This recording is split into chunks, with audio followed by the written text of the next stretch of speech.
Result ಇವತ್ತು ಬಂದಿದೆ. So the result was unexpected. Most of students expect ಮಾಡಿರ್ತಾರೆ, ಬಂದಿರೋದಿಲ್ಲ. Inflation ಅಂತೂ ಖಂಡಿತ ಆಗಿದೆ, ತುಂಬ ಜಾಸ್ತಿ ಇನ್ಫ್ಲೇಷನ್ ಆಗಿದೆ. ಓಕೆ, 2025 ಇನ್ಫ್ಲೇಷನ್ ಆಗಿತ್ತು, ಬಟ್ ಇದು 2025ಗಿಂತ ತುಂಬ ವರ್ಸ್ಟ್ ಇನ್ಫ್ಲೇಷನ್ ಅಂತಲೇ ಹೇಳ್ಬೋದು. Okay, because compare to 2024 this is way too high. ಓಕೆನಾ? ಸೊ ಯಾಕೆ ಈ ಥರ ಆಗಿದೆ ಅಂತಂದರೆ, the KCT and PU exam was easier in 2026. ಓಕೆನಾ? ಕಂಪೇರ್ ಟು ಲಾಸ್ಟ್ ಇಯರ್ ತುಂಬ ಈಸಿ ಇತ್ತು. ಆ್ಯಂಡ್ ಕೆಲವೊಂದು ವಿಡಿಯೋದಲ್ಲಿ ನಾನು ಹೇಳಿದ್ದೆ, ಓಕೆ, ಟಾಪರ್ಸ್ ತುಂಬ ಒಳ್ಳೆ ಸ್ಕೋರ್ ಮಾಡಿದ್ದಾರೆ.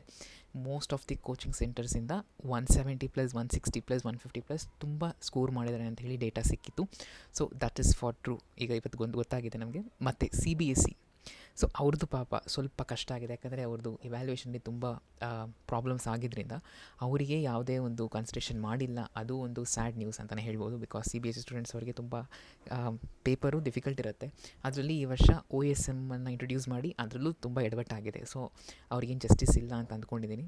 So let us see what happens. Okay, and competition, yes of course, ಇದು ಪ್ರತಿ ವರ್ಷ ಇನ್ಕ್ರೀಸ್ ಆಗ್ತಾನೇ ಇದೆ. ಡೆಫಿನೆಟ್ಲಿ ನೆಕ್ಸ್ಟ್ ಇಯರು ಇನ್ಕ್ರೀಸ್ ಆಗುತ್ತೆ. ಓಕೆನಾ? ಹೋದ ವರ್ಷವೂ ಕಾಂಪಿಟೇಷನ್ ಜಾಸ್ತಿ ಆಗಿತ್ತು. So paper was easier also. ಓಕೆನಾ? ಸೊ ಹಾಗಾಗಿ ಎಲ್ಲ ಒಟ್ಟಾಗಿ ನಮಗೆ ಈ ಥರ ಒಂದು ರಿಸಲ್ಟ್ ಬಂದಿದೆ. ಓಕೆ, ಸೊ ಇನ್ಫ್ಲೇಷನ್ ನೋಡ್ತಾ ಹೋಗೋಣ ಯಾವ ರೀತಿ ಆಗಿದೆ. This is very important for us. ನೋಡಿ, 93.7% KCT ಆ್ಯಾವ್ರೇಜ್ ಅಗ್ರಿಗೇಟ್ ಪರ್ಸೆಂಟೇಜ್ಗೆ 2025 ನೋಡಿ 400 ರ್ಯಾಂಕ್ ಬಂದಿತ್ತು in engineering. Okay, this is PCM ranking. ಓಕೆನಾ?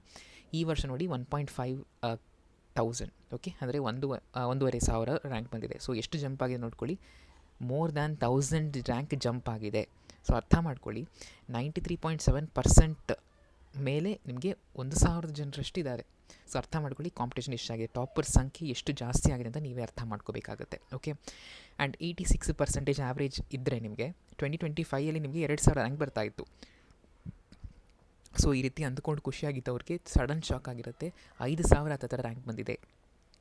So much unexpected. ಓಕೆ, ಇಷ್ಟು ಇನ್ಫ್ಲೇಷನ್ ಆಗಿದೆ ಅಂತ ಯಾರು ಅಂದ್ಕೊಂಡಿರಲಿಲ್ಲ, ಬಟ್ ಡೆಫಿನೆಟ್ಲಿ ಇನ್ಫ್ಲೇಷನ್ ಆಗುತ್ತೆ ಅಂತ ಅಂದ್ಕೊಂಡಿದ್ವಿ, but not to this extent. Okay, and 70% average ಪರ್ಸೆಂಟೇಜ್ಗೆ, ಅಗ್ರಿಗೇಟ್ ಪರ್ಸೆಂಟೇಜ್ಗೆ 29K ಬಂದಿತ್ತು 2025, ಬಟ್ ಈ ವರ್ಷ 40,000 ಆಗಿದೆ. 10,000 ಇನ್ಕ್ರೀಸ್ ಆಗಿದೆ. ಓಕೆ, 78.2%ಗೆ 2026 16.3K ಬಂದಿದೆ, ಬಟ್ ಲಾಸ್ಟ್ ಇಯರ್ 11.3K ಬಂದಿದೆ. ಓಕೆ, ಆ್ಯಂಡ್ 71%ಗೆ 34,000 ಬಂದಿದೆ. ಓಕೆ, ನೋಡಿ, ನಿಯರ್ಲಿ 10,000 ಜಂಪ್ ಆಗಿದೆ. ಓಕೆ, ಆ್ಯಂಡ್ 82%ಗೆ ನೋಡ್ಕೊಳ್ಳಿ, ಇಟ್ ಈಸ್ 99.7K, ಇಲ್ಲಿ 5.9K. 83.5%ಗೆ 7.7K ಬಂದಿದೆ 2026. ಲಾಸ್ಟ್ ಇಯರಲ್ಲಿ 4.5K ಬಂದಿದೆ. ಸೊ ಇದರಿಂದ ನಿಮಗೆ ಡೇಟಾ ಗೊತ್ತಾಗ್ಬೋದು. ಓಕೆನಾ? ಇಷ್ಟು ಪರ್ಸೆಂಟೇಜಲ್ಲಿದ್ದರೆ ನೀವು ಅಂದ್ಕೊಳ್ಬೋದು ಎಷ್ಟು ವೇರಿಯೇಷನ್ಸ್ ಆಗಿದೆ ಅಂತ. ನಿಮಗೆ ತುಂಬ ಮುಖ್ಯ ಅಂದರೆ ಇದು, this is very very important. Top ರ್ಯಾಂಕಲ್ಲಿ ನಿಮಗೆ ಎಷ್ಟು ವೇರಿಯೇಷನ್ಸ್ ಆಗಿದೆ. ಓಕೆ, 1000 ಜಂಪ್ ಆಗಿದೆ ನೋಡ್ಕೊಳ್ಳಿ. 93.7 ಆವ್ರೇಜ್ ಪರ್ಸೆಂಟೇಜ್, ಅಗ್ರಿಗೇಟ್ ಪರ್ಸೆಂಟೇಜ್ ಇರಬೇಕಾದ್ರೆ 2026 1,500 ಬಂದಿದೆ. ಅದೇ 2025 ನೋಡ್ಕೊಳ್ಳಿ 400 ರ್ಯಾಂಕ್ ಬಂದಿದೆ. So this is A very huge difference. Okay, so nothing can be done. ನಿಮ್ಮ ರ್ಯಾಂಕಿಗೆ ಖಂಡಿತವಾಗ್ಲೂ ಸೀಟ್ ಸಿಗುತ್ತೆ. ಓಕೆ, ಅದನ್ನು ನಾನು ಮುಂದಿನ ವೀಡಿಯೋದಲ್ಲಿ ಅಪ್ಲೋಡ್ ಮಾಡ್ತೀನಿ. ಸೊ ನಿಮಗೆ ವಿಡಿಯೋ ಇಷ್ಟ ಆಗಿದೆ, ಚಾನಲ್ಗೆ ಸಬ್ಸ್ಕ್ರೈಬ್ ಮಾಡ್ಕೊಳ್ಳಿ. Thank you.